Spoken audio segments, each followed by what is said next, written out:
Är det en thailändsk rätt du ska lära dig laga, då är det den här. Och jag visar dig hur.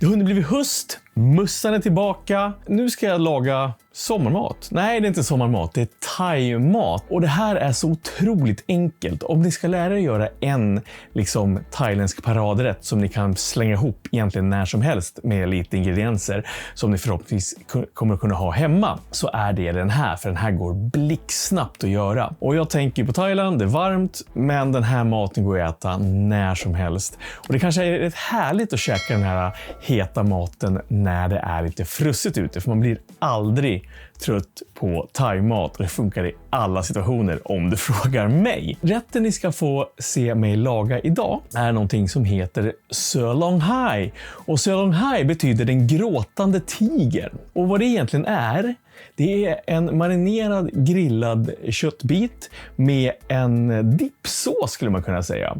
Och den dipsåsen, det är i grund och botten en namjim heter det. Och namjim är egentligen den här blandningen mellan sötma, syra och sälta. I en grund namjim, då har man ju då lime, fisksås, socker, oftast lite MSG. Och det är liksom grunden. Och sen kan man jobba vidare. Den här då, namjim keo, har då lite mer ingredienser. Grunden till den för att få rätt konsistens, för att även dipsåsen kommer vara en konsistensgivare i den här rätten. Det är det här. Det här är rostat, mortlat ris. Sen vill vi ha någon form av sötma i det här. Och i det här fallet så har jag valt ett rörsocker. Egentligen ska det vara palmsocker, så jag vill ha någon form av socker med lite mera smak. Sen kommer vi till det som får tigern att gråta.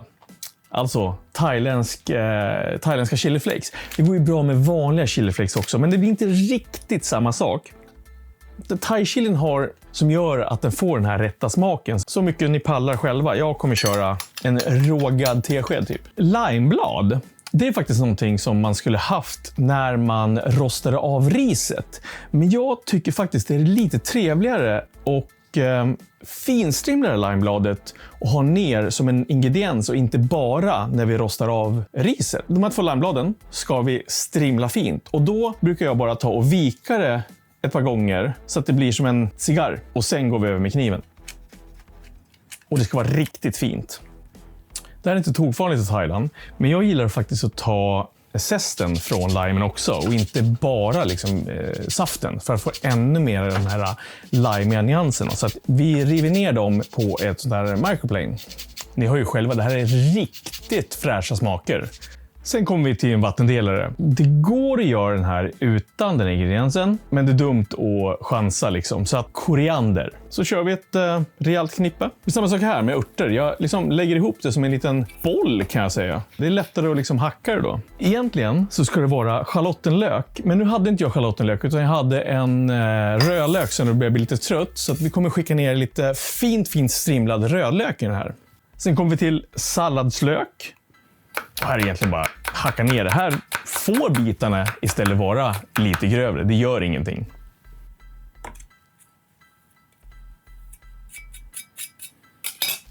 Jag kommer ha i lite MSG. Det är ingenting som du behöver ha i. Det blir gott ändå, men jag tycker det är ännu godare med det. Fisksås och limen. Vad har ni för favoriter i thai-köket egentligen? Det här är ju den här stilen av matlagning som jag gör nu. Det är ju mer nordthailändska köket ska jag säga. Den här balansen mellan syra och sötma och sälta i den här kontexten. När man gör de här marinaderna först, eller vad man säger, grundsåserna som man sen blandar i grejer. Sen har du ju söderut så har du mer grytor och sånt där. Har ni några så här favoriter som ni själva verkligen gillar? Berätta i kommentarerna, jag är faktiskt nyfiken. Thai ligger mig varmt om hjärtat och det kanske ni förstår med tanke på att jag är halvthai. Okej, dags att blanda och smaka. Alltså de här dofterna. Oj, jag fick gåshud. Alltså det här är så sjukt. Jag har ju själv bott i norra Thailand en sväng. Jag jobbade som kocklärling där. Bara för att lära mig min thailändska matbakgrund ska vi säga. Det här får mig att flytta tillbaks dit mentalt så otroligt hårt just nu ska ni veta. Jag blir så lycklig av de här dofterna.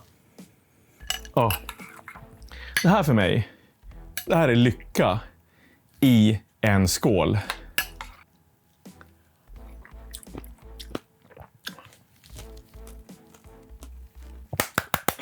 Det är så jävla gott. Jag fick till styrkan. Perfekt. Det är riktigt bra hetta.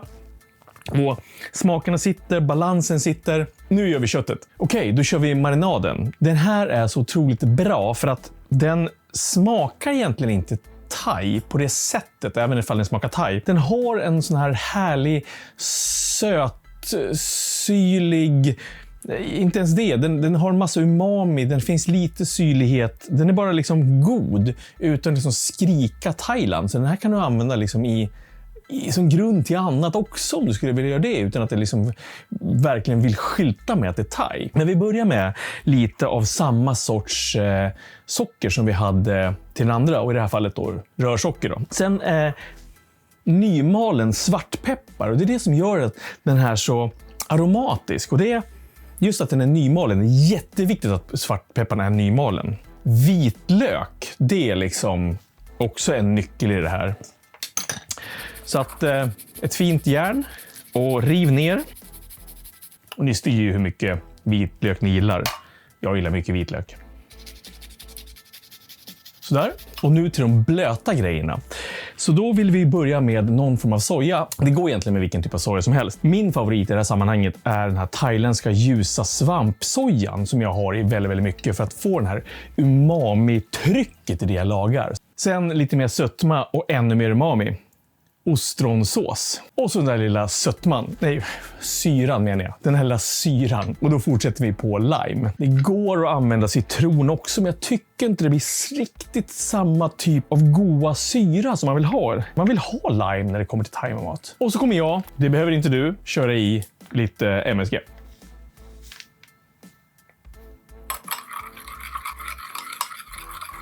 Har ni varit i Thailand någon gång och liksom käkat grillat på gatan, då kommer ni förstå vart den maten får sin smak ifrån när ni har fått smaka eller gjort den här.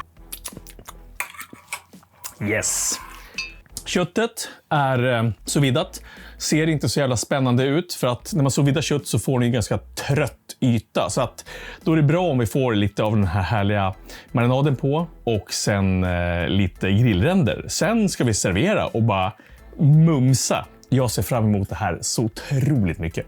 Det första vi börjar med är att torka av köttet och det är jätteviktigt att verkligen få en torr, härlig yta. Ju mer fukt det är på ytan, ju liksom mer måste pannan jobba för att liksom bygga upp en ny stekyta.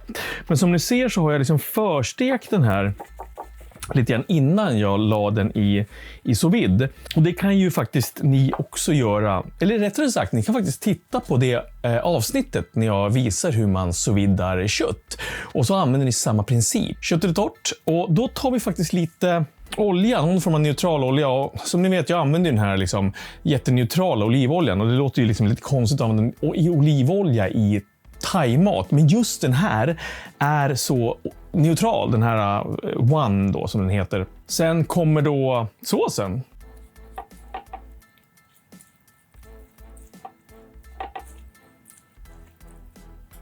Och så spar vi lite sås för att sen pensla på när liksom vi har grillat klart den så att det ligger mycket av den här härliga smaken på när vi serverar. Pannan är tokhet. Vi kör!